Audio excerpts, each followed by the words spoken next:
اعوذ باللہ من الشیطان الرجیم بسم اللہ الرحمن الرحیم۔ السلام علیکم ورحمۃ اللہ۔ آج میری ویڈیو کا یہ 15th ایشو ہے میرا YouTube channel strive for success, اور میں اب اردو میں بھی اپنا ویلاگ ریکارڈ کرا رہا ہوں۔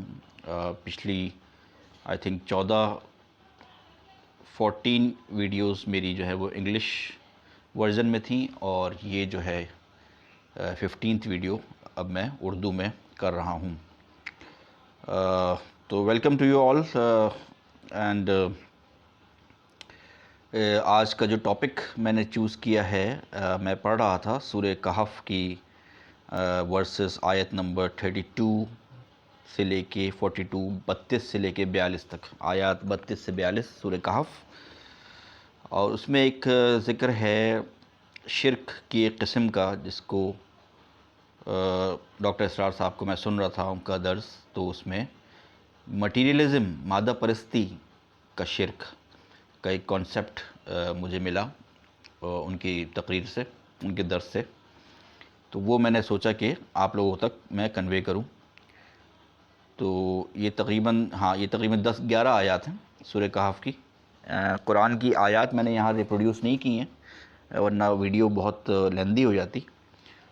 میں نے اس لیے ٹرانسلیشن اس کا اردو میں اور نیچے انگلش میں بھی دیا ہے، تو ہم اس کو پڑھتے ہیں۔ بسم اللہ الرحمن الرحیم۔ میں ٹرانسلیشن پڑھ رہا ہوں اردو میں۔ ایک واقعہ انہوں نے بیان کیا، قرآن میں بیان ہے 2 آدمیوں کا، اس سلسلے میں، اور ان کے سامنے 2 آدمیوں کی مثال پیش کرو۔ ہم نے ان میں سے ایک کو انگور کے 2 باغ عطا کیے، اور ان کی سرحد کھجور کے درختوں سے لگائی، اور ان کے درمیان کھیتی رکھی۔ دونوں باغوں میں سے ہر ایک نے اپنا پھل دیا، اور اس میں کسی چیز کی کمی نہ ہوئی۔ ان کے درمیان ہم نے ایک دریا جاری کر دیا۔ ان میں سے ایک آدمی جس کے پاس بہت زیادہ دولت تھی، اس نے اپنے ساتھی سے کہا، جب کہ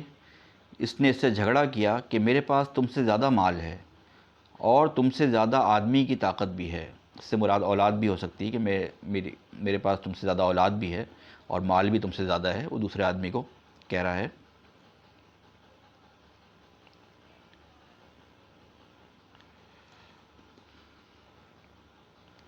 تو وہ اپنے باغ میں داخل ہوا اس حال میں کہ وہ اپنے اوپر ظلم کر رہا تھا۔ اس نے کہا، میں نہیں سمجھتا کہ یہ کبھی فنا ہو جائے گا۔ مطلب اس کا مطلب یہ تھا کہ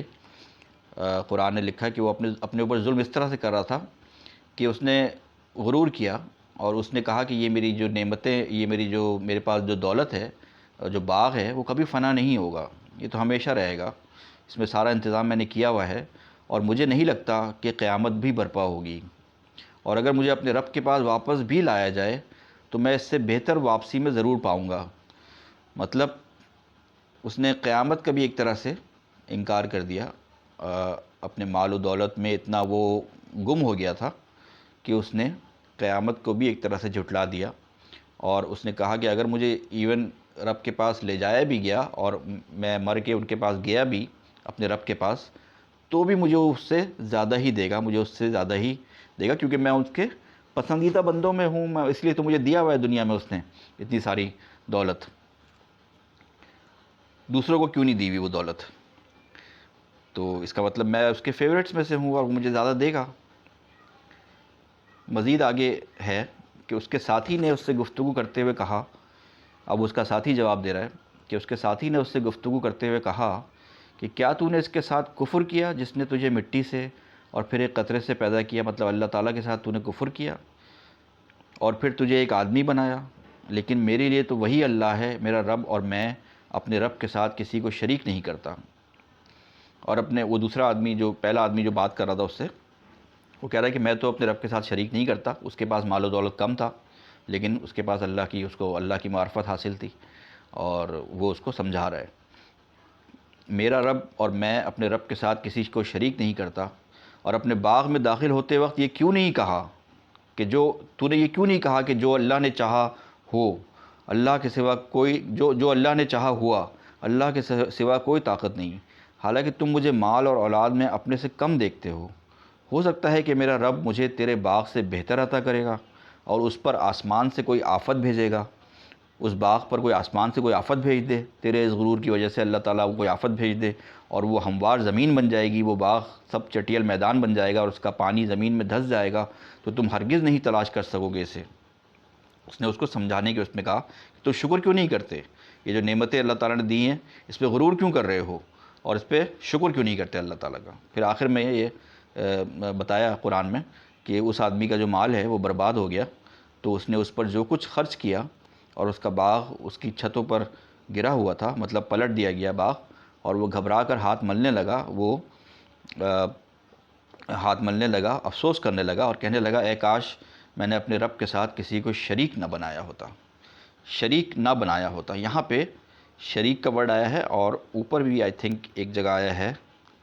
جب وہ اس کو سمجھا رہا تھا، یہ آپ دیکھیں اوپر سے 4 لائن میں، میرا رب اور میں اپنے رب کے ساتھ کسی کو شریک نہیں کرتا۔ یہاں پہ جو شرک کا ورڈ آیا ہے، شریک کا ورڈ آیا ہے، اس پورے 11 آیات میں کہیں بھی وہ شرک مینشن نہیں ہے جو کہ کفار مکہ کے زمانے میں دیوی دیوتاؤں اور بتوں سے منسلک کیا جائے، شرک وہ شرک کا ذکر نہیں ہے اس میں، چاند اور سورج کو پوجنے کا شرک نہیں ہے اس میں اور دوسرے دیوی دیوتاؤں کو اللہ کے ساتھ شرک کرنے کا ذکر نہیں ہے، اس میں اس طرح کے شرک کا ذکر ہے جس انسان نے اپنے اسباب کو، اس ٹیمپریری دنیا کے اسباب کو ہی اپنے مسئلوں کا حل اور اپنا معبود بنا لیا، اسی پہ سارا تکیہ کر کے اسی پہ سارا بھروسہ کیا اور اسباب پہ بھروسہ کیا، بجائے اس کے کہ وہ مسبب الاسباب پہ بھروسہ کرتا، اس نے اسباب پہ بھروسہ کیا اور غرور کیا اس پہ، اور اس نے کہا کہ ساری چیز میرا یہ مال ہی تو ہے، یہ سارے مسئلے میرا یہ مال ہی حل کرے گا، لیکن اس نے اس کو نہیں دیکھا جس نے یہ مال اس کو دیا تھا، وہ مسبب الاسباب پہ بھروسہ نہیں کیا، اسباب پہ بھروسہ کیا۔ تو اس میں یہ 11 آیات میں یہ کانسیپٹ تھا کہ یہ مادیت پرستی کا شرک،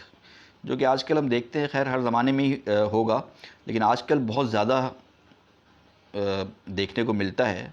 کہ ہر آدمی جو ہے وہ مادیت پرستی کے پیچھے بھاگ رہا ہے، اور جو روح ہے، جو اسپرٹ ہے، اور اس کو ایلیویٹ کرنے کی جو تقاضے ہیں اور جو اسٹیپس ہیں وہ ہم بھول گئے ہیں اور ہم مٹیریلزم میں ہی لگ گئے ہیں، جس کی وجہ سے ہمارا یہ حال ہے۔ تو سارا جب بھروسہ اسباب پہ ہوگا تو یہی حالات ہوں گے جو اس وقت ہیں۔ وہ شعر ہے نا کہ بتوں سے تجھ کو امیدیں، خدا سے نا امیدی، بتوں سے تجھ کو امیدیں، خدا سے نا امیدی،